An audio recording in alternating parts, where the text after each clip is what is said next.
internet gods are mad at us because I'm gonna try Isaac is roasting like a 14-year-old about tennis. Hey, he was roasting me. Dude, call me a 4 UTR. Unnecessary. Yeah, that kid's brain cells are so small still. I mean, who knows care. if they'll get bigger? They may. They probably won't. Like, he probably thinks he's the second coming of Federer. Appreciate it. So how do you prevent someone from thinking they're the second round of Federer when they're not going to be? You humble them by You kicking humble their them. ass. You humble them. You talk back. They say, "Hey, you look like a 4 UTR," and then you say, "Hey, come play me." Like straight up, like that's all I'm asking for, just a match. Hey, I might have used some words that I probably shouldn't have, but he also called me a 4 UTR. What is more true? I would say with him, like kids like him, I have a problem because like, and I say this because like, not that I was nearly as good as this kid, but like you get told you're so good from a young age, like whether you try to or not, you develop such an ego and think you're like the second coming of Jesus Christ. This kid definitely has that. If he goes out and becomes the next John McEnroe, amazing. Prove me wrong. But he's not gonna. Yeah. And you know what? One thing I want to point out. Also, go to fucking public school. Get involved in band. Get involved in student council. Do some other shit besides tennis. Because if tennis flops, wow, your life's gonna be miserable. One thing that I want to say too about Sebastian Delegine is, buddy, when the music's playing, I'm always there to face the music every single time. Anytime that you want to play, I'm here. I'm ready to face the music. I'm saying every single time. I don't care when you come, when you want to drop by, if you even can, even if you want to do that. Maybe when I'm out in New York sometime. Every single time. What is he? He's USTA Eastern, which is like, fuck. I mean, I know the West Coast and Midwest well for sections, but Eastern, is that like New York, like Virginia? Like, what is that? I believe it's New York City. I could be totally mistaken on that. But I looked up his UTR and I didn't see the full number, but it said 11 something. Okay. And so the kid can obviously play. Like he's a good tennis player. Oh yeah. I don't care. Anyone who's gonna call me a 4 UTR, I'm willing to play every single time. Like prove it, bud. Prove it. And you know what? Like, I'm going to humble your UTR. Well, it's kind of like when we talk about that you humbling young people like you and Sebastian Weil, who is a friend of the program. Steve-O, one of the finer players out of the northern section in the past decade. But yeah, it was a bit of a temper on the court, and you took him down when he was a 7th or 8th grader. You were a junior or senior, and you said, Steve-O, great player, but you can't act like this. Yeah. And look at the man he is today. There we go. I feel like taking over for Saban. Isaac, put yours as send to video. I love how he says it grammatically in a grammatically incorrect way to get abortion, LOL. Get abortion, LOL. That man is I'm just so horned up, man.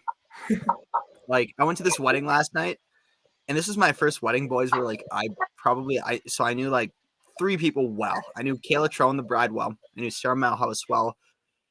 And I knew Taylor Earholtz like decently well. Not great, but like well enough where I can chop it up.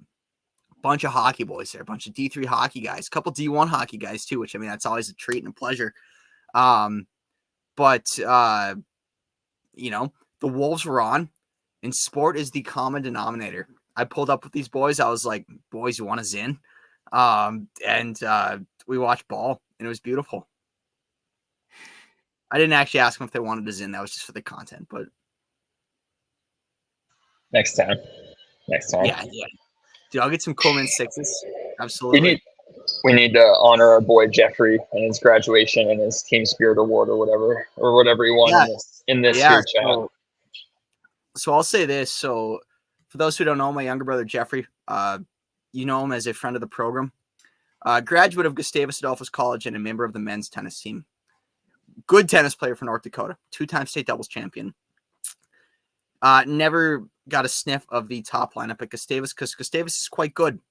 For those high school players watching in North Dakota who think that they're really good, you're not that good. You really aren't. Not even close. And Jeffrey is the epitome of that. But I'll say this. Jeffrey grew as a tennis player and a young man in that program. He really went, they talk about the 3 crowns philosophy: attitude, effort, sportsmanship. Those 3 things are always within your control. Whether you bring your A game, whether you bring your F game. And that translates to life as well. And he very much bought into that. Because of that, it was an incredible experience. And look, now he's going to go be a financial analyst at Amazon for Jeff Bezos, who I guess he doesn't technically own the company anymore, but Amazon. And he was the team's recipient of the Arthur Ashe Award nomination, which is for outstanding sportsmanship and character on the court. And so keep that in mind, kids. I know we've got a North Dakota heavy audience. Don't think that you're tennis Jesus, because you're not. But work hard. Focus on your footwork, attitude, sportsmanship, and effort, because those are 4 things that you can control on the court.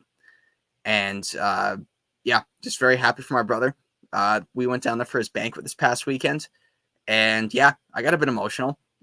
Coach Tommy Valentini, one of the best coaches in all of D3 tennis and college tennis, went through every single player on the team. They've got 18, which is a small group this year, and talked for 3 to 4 minutes about the player. Yes, a little bit about accolades, but more so about the guy's character, about him as a teammate, as a friend to guys on the team. And that's, I mean, you know, I believe it was it Jimmy? No, it wasn't Jimmy Connors because he was a jerk, but maybe it was Stan Smith once said, "I'll let the racket do the talking." And Gustavus does that very well.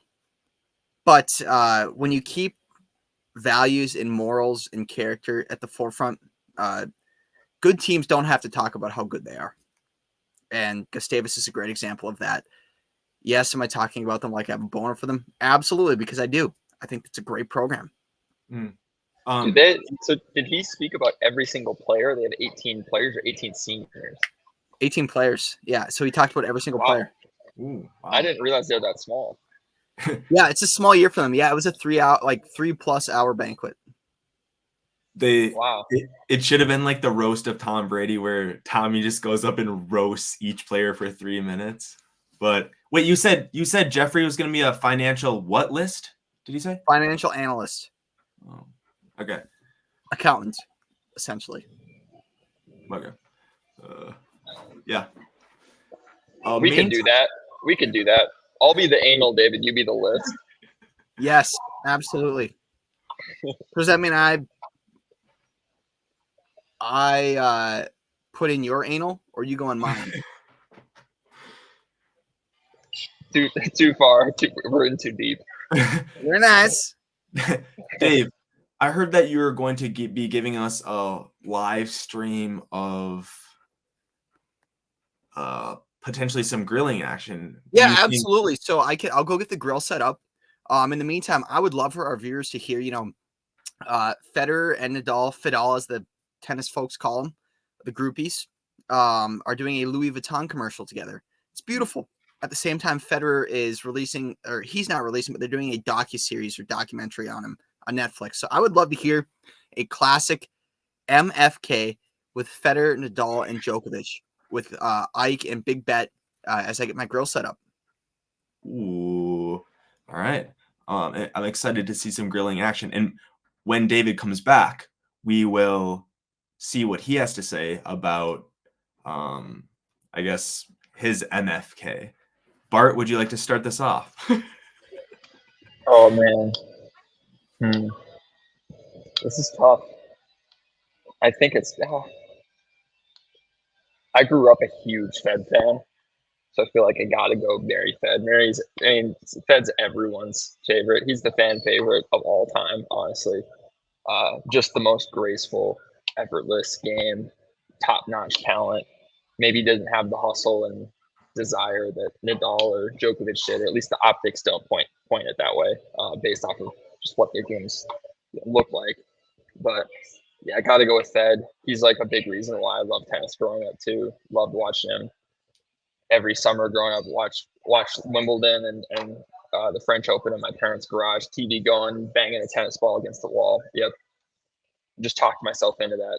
Married, fed. Gotta go against Nadal just because I like the other two better. I respect all three of them, which is the gentleman's thing to say, but it's the truth. Uh, gotta say kill Nadal and fuck Djokovic. But I am. That is just a gross statement right there. But I do have a lot of respect for Djokovic too. The thing I love about Djokovic, and the reason I think like little kids should look up to him is because he's just never out. His mental toughness is just unmatched. Not that Nadal's isn't fantastic, and Fed's is fantastic too, relative to just the tennis world in general. But it's just a next level. He's come back from in so many like high stakes matches after being injured in 2017 and getting bounced in like the third round at the French Open by Young Sung or whoever that like pretender Korean was at his tournament, and then coming back and just dominating the game for years at like an old age and like taking out Nadal and Fed, who no one thought he could ever catch early in his career, or even he was an afterthought. Yeah, I love the resilience. That's my answer. For me, the most important tennis player in the world and history, the dominator on clay, Rafa Nadal. Always, you would have to marry the game. Marry Rafa Nadal. He is married to the game. He's trying to play injured. He played injured.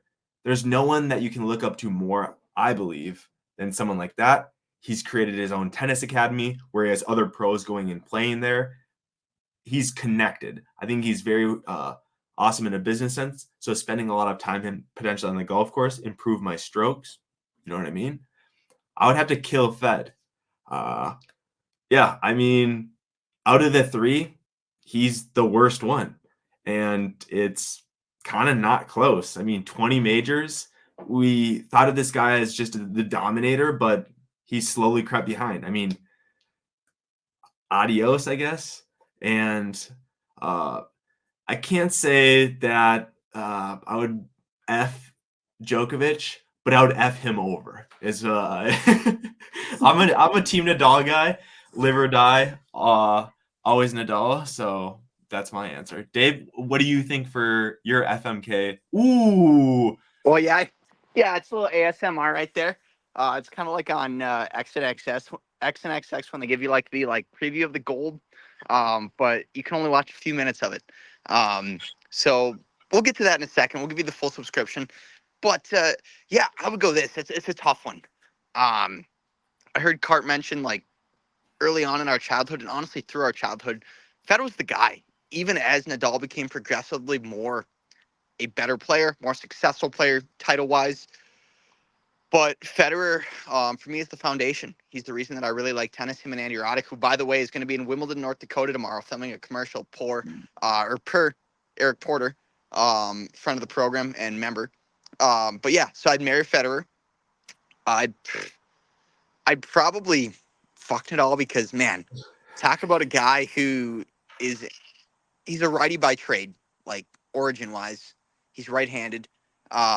But he learned to play lefty with Uncle Tony. Like, that's pretty darn impressive. And my goodness, that turns me on a little bit. And that spin, even like he's deceptively cute too, in the sense that like people don't think Nadal has good volleys. He's got great volleys. He just doesn't showcase them. They may look a little funky, but Nadal, yeah, I'd fuck him. And Djokovic, who is the greatest player of all time. I used to hate to say that. I was a denier, kind of like how Kyrie denies that the world is round. He'll come around. I denied that Djokovic was the best in the world of all time. He is, but big vaccination guy. And so Joker is not. I respect his differences, but he's a little annoying. So that's You guys, that. you guys are both big anti-gluten guys, though. Anti what? Anti-gluten. Yeah, that is. Oh, that is true. He is a gluten-free warrior. And speaking of which, I want to showcase Big D3's dinner for the night. We've got two. These are queso brats brought to you by Prime Cut Meats on South Union, Fargo. right next to a vape store, so you can get your vapes, get your meats. They're right there. We got some sautéed onions on the grill. We're going low and slow. Nothing but olive oil. We don't want to let the veggie speak for itself. Some asparagus, one of the most healthy vegetables out there. It will make your piss very, very smelly and a little bit more yellow, but it's delicious. And then some French bread. Look at that. Oh, that's hot right there. So that's what we're working on. Um, and yeah, I'm a big protein guy, but also veggies. Fellas, I've gotten a bit out of shape, and like, it's time to recommit to health. And this is my health. Oh, oh, Inspiring. yeah, I absolutely Inspiring. love that spread. Wow, what an absolute spread for just dinner. Yeah, so it's a Weber natural gas grill. I've got my. I'll show you my grill real quick. I want to hear. So, for someone as talented as you are, David, are you single? Are you looking for a relationship? There's potentially females who will watch this video. Yeah. So hey, thank you for opening up the conversation. I'm a bachelor right now. Absolutely. As I've moving anywhere, as our fans know, I moved back to Fargo Moorhead about 3 months ago, 4 months ago. Moving's a transition. It's been busy, but I'm back in the game now. I've got my feet settled. I'm on the prowl. I've got Hinge. I've got Bumble. I've got Tinder. Don't do well on Tinder. Um, couldn't tell you why, but I think I'm just above that. It's no disrespect to those who are on Tinder, but yeah, I do well on Bumble because the woman has to reach out first. All for empowering women. What Harrison Bucker said about women being homemakers, uh, we are a pro women doing what they want podcast. Mm. I say that right now. And yeah, I am a talented guy, good writer, decent athlete.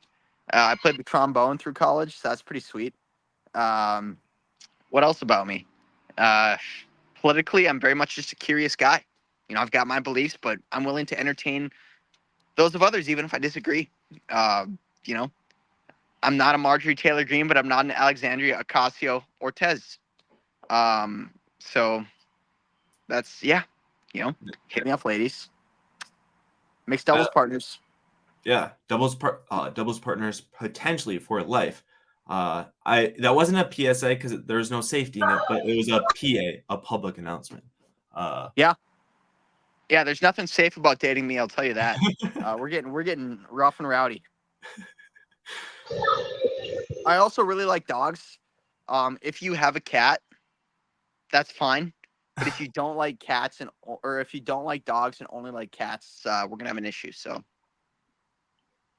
like, I'll say this: like, I had a little finagle with or a rendezvous, you could say, with a female in the last month or so, and like, she's got a couple of cats, which is awesome. But she said, "I like cats because you have to work for their love." I don't want to have to fucking work for my love. I want to come home. I want an animal that is just going to come up and love me, kiss me, hump me, whatever it may be.